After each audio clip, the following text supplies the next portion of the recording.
추미애, 그 배가 항해한다면 역사의 후퇴요. 그 배가 온전히 항해한다면 역사의 후퇴요. 세상에서 가장 아름다운 촛불시민혁명을 짓밟는 민주주의의 비극이 될 것입니다. 70년 적폐 덩어리 친일 잔재가 남아있는 곳에서 대장 노릇하다가 권력을 탐하러 출범했습니다.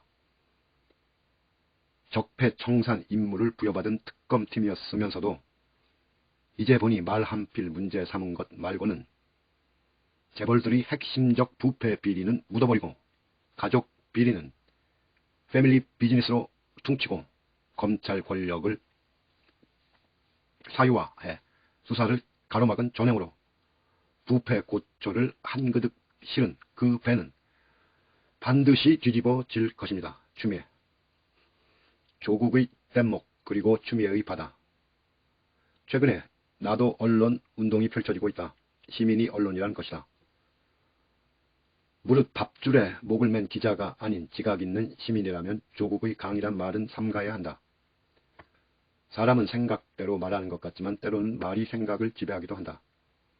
단어 하나, 토시 하나가 가진 질량과 밀도는 우리의 상상을 초월한다. 우리가 흔히 가장 짧은 글을 쓰는 시인을 높이 사는 것도 알고 보면 시어 하나하나에 담긴 무한한 상상력과 급모를 깊이에 압도당하기 때문이다. 잘 알려진 칼의 노래 첫 문장. 버려진 섬에도 꽃이 피었다. 는 처음에 꽃은 피었다였다. 은은 이가 되고 은이 이가 되기까지 담배 한 갑을 태웠다고 했다. 담배 한 갑분의 시간과 연기, 그리고 어쩌면 작가의 찌든 폐포, 단축된 수명이 녹아들어 은을 이로 바꾼 것이다. 버려진 섬에도 꽃이 피었다. 탄소만 기후변화를 일으키는 게 아니다. 말 공해는 더 심각해서 인간의 지각을 마비시키고 감성까지 병들게 해서 마침내 인성 파괴에 이르게 한다. 그 환자들이 귀와 눈까지 멀어 광장에서 그리고 화상으로 부흥회를 여는 시대인 것이다. 그 선두에 언론과 정치권이 있다. 레거시 언론의 타이틀 장사가 그러하고 정치권의 레토릭은 더 말할 나위 없다.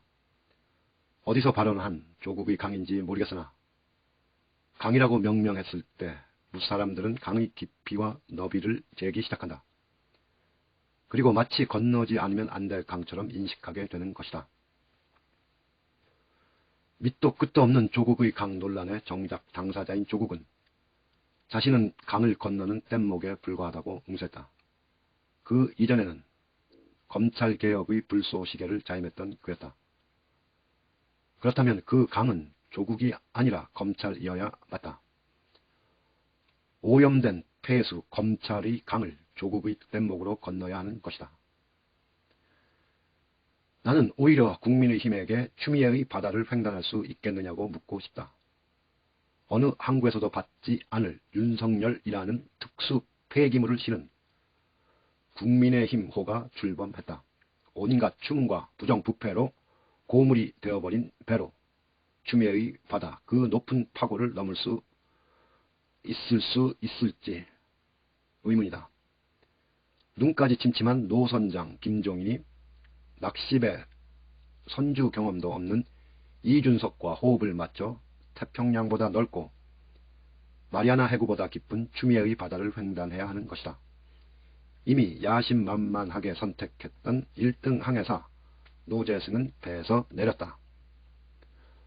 오늘 윤석열의 검찰총장 직무정지 취소 소송이 각하됐다. 추미애가 일으킨 작은 파고조차 넘지 못한 것이다. 이제 시작이다. 정작 추미애의 바다에서 마주칠 광풍과 높은 파도는 선조차 보이지 않았다. 나는 벌써부터 걱정이다.